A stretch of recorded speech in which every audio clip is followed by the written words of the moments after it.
Hello, everybody. Welcome into Sports by GSMC Podcast Network.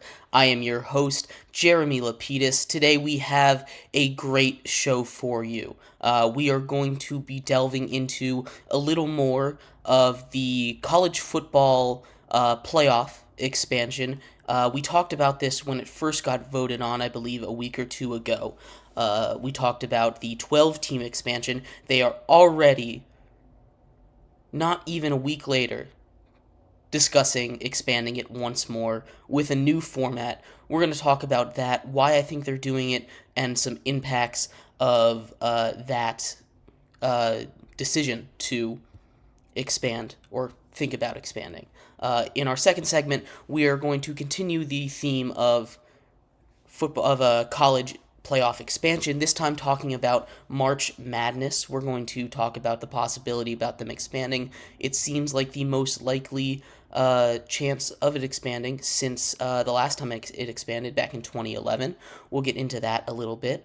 And then we will, in our third segment, continue our off-season baseball coverage, talking about the Kansas City Royals this time. And in our fourth segment, stick around for that. I put together my first mock draft of the season ahead of the Combine, which started just about 30 minutes ago. So we'll go through my pre-Combine mock draft, so stick around for that. Before we get too far into the show, though, I'd like to remind everybody that if you would like to be an even bigger part of the show than you already are, all you need to do is go to gsmcpodcast.net. That's the link to leave a donation or a tip, leave a message with it. It'll scroll across the bottom of the screen. We appreciate anything you can give us, and we appreciate you watching. Again, that link is gsmcpodcast.net. But like I said, we have a big show for you today, so let's get right into it. We're going to start it off talking about college football playoff expansions. For those who were unaware, the college football playoff, as of a couple weeks ago, officially expanded from 4 teams to 12 teams. They adopted a 5+7 model. That 5+7 model means that the top 5 conference champions get an automatic qualification, and then the next 7 seeds go to the top 7 ranked teams in the country. So 5+7, it presumably gives 1 spot to each of the 4 power conferences that are left, and then the next 7 go to the 7 most deserving teams, which seems like a pretty good compromise for a lot of the issues in college football. You get a little bit of group of 5 representation. It covers all of the New Year's Six bowls, so you don't need to make any of those important bowls less important than they were already becoming. So you're not affecting that anymore. So 12 teams, we're going to test it out, see how it goes. I'm a big fan of how it is looking like it's going to go. But just a couple of days later, the NCAA College Football Committee decided that in 2 years, they want to expand to 14. Now, it hasn't been voted on. It's nothing official yet, but it is looking at. They are talking about putting it in. Thank you for the comment. When they were talking about the next 7 teams, they're going to do the regular playoff ranking that they are talking about. It's just going to be those top 7 ranked teams. So say SEC champion, ACC champion, Big Ten champion, and Pac-12 champion. They're all ranked in the top 5. Say it's 1, 3, 4, 5. That number 2 seed, that didn't win their conference champion, they're going to get that number 5 seed. And then it would go teams ranked 6, 7, 8, 9, 10, 11, so on down the line. Just the top 7 ranked teams, just like they do rankings nowadays. Thank you for the question, though.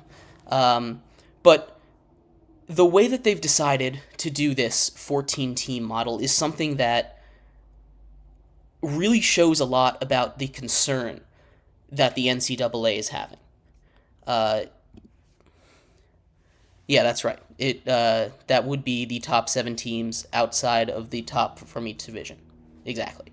Um, so the way that they've decided to do this 14 team playoff is to really skew it towards the SEC and the Big Ten. The proposed model right now is the top 3 teams from the SEC, the top 3 teams from the Big Ten, along with the top 2 teams from the ACC and the top 2 teams from the Big 12, as well as one from the Group of 5, are all getting automatic qualifiers. So that leaves 3 at-large bids for the rest of college football.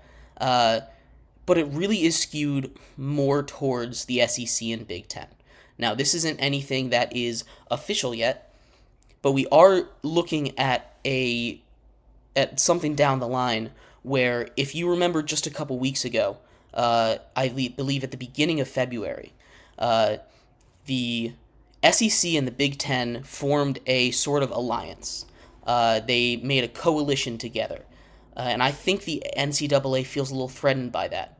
There have been rumors in the past of the SEC trying to make a super conference and split off from the NCAA. And with the introduction of NIL, with the transfer portal, and with the amount of money that is going into these sports, how it's becoming more of a business, pay for play type thing, and that's not necessarily a bad thing. I think NIL is a good thing to have in the sport. We just need to figure out how it works. But the NCAA is losing its grip really quickly on these organizations. You know, the NCAA never really has power over these teams. The NCAA is here, not really making decisions, but just kind of as an overseer to these leagues. So the SEC has had rumblings of leaving in the past. Now, it hasn't been anything serious, and they claim that this alliance, this coalition with the Big Ten isn't a move to leave the NCAA. But if you were going to leave an organization like the NCAA, if you were going to be a conference as powerful, you have the two most successful conferences in the most profitable sport in that is football, basically banding together here, forming the starts of a league of their own type thing. You look at, if you were doing this, if you were in the NCAA shoes and you saw this happening, wouldn't you be a little scared that they were trying to leave?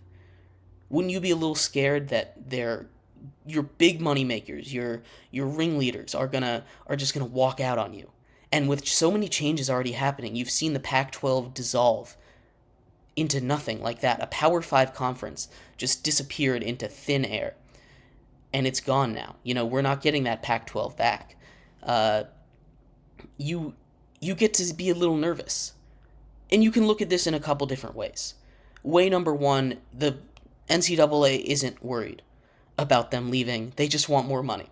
And it's not really a positive thing either. The NCAA is supposed to be a non-profit organization, and yet they are raking in millions and billions of dollars every year in TV contracts and everything like that. They make so much money for a non-profit organization. And the other way you can look at it is desperation. The other way you can look at it is the NCAA begging the Big Ten and the SEC especially, to not leave. The way that it's set up for this, not only is this going to, if this proposal goes through, ruin the conference championship model. Bowl games have already been ruined. We're not getting bowl games back the way they were after this playoff, and especially now that it's expanded to 12 teams. We're not getting all of those bowl games. They are not going to mean as much ever again. And that's just how it's going to be. But if you make this happen where outside of one group of 5 conference, outside of the group of 5, these championships, these division conference championships, they're not going to mean anything. You just need to be top 3. You don't even need to win your conference championship game. You just need to make it. You don't even need to make it if you're in the SEC or the Big Ten. It's going to take away some of that competitive edge. It might even get rid of the championship game altogether. We've seen alliances form in the past, and they weren't as strong as this, and we don't know if they're going to be, if this one's going to, how long it's going to last. Because the Big Ten, the ACC, and the Pac-12 formed an alliance of sorts back in 2021 that was shattered when the Big Ten took some teams from the Pac-12, and we saw how everyone started poaching from them. The NCAA is in a lot of trouble.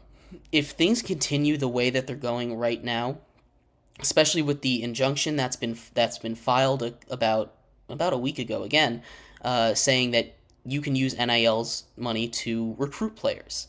Again, that's not a decision; it's just an injunction to stop the NCAA from handing out any punishments. But having all that out there, having all of this kind of going against the NCAA all at once, it wouldn't be shocking to me if the NCAA implodes in our lifetime. You think about pillars of sports, you don't see leagues crumble all that often, especially ones as established as the NCAA.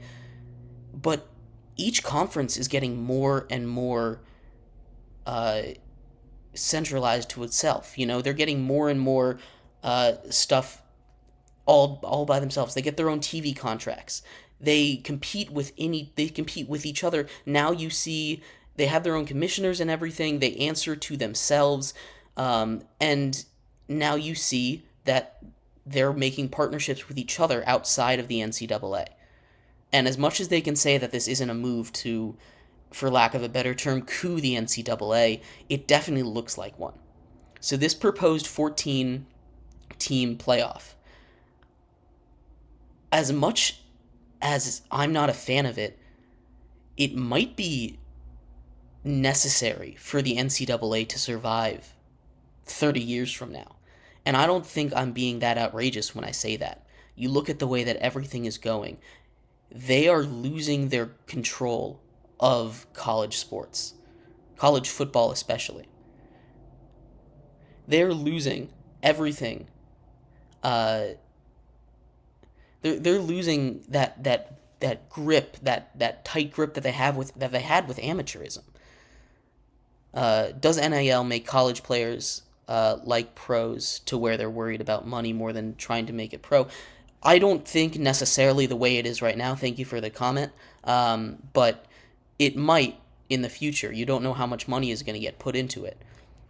But I think the real big part of this that's going to affect the future is that if the NCAA continues to make these concessions to the SEC and the Big Ten to keep their organization alive, it's going to kill the rest of the sport. It's going to make these conferences bigger than they are. And we've seen conferences that are the best at a sport for a really long time go down in productivity after a while.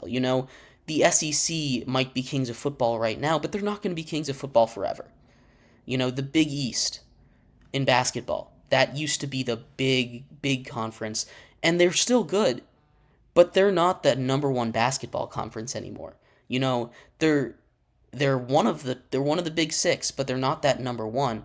And if the NCAA continues to make these special exceptions for these SEC and the Big Ten in football especially, they're going to continue. They might hold on to their organization a little longer, but eventually it's going to crumble.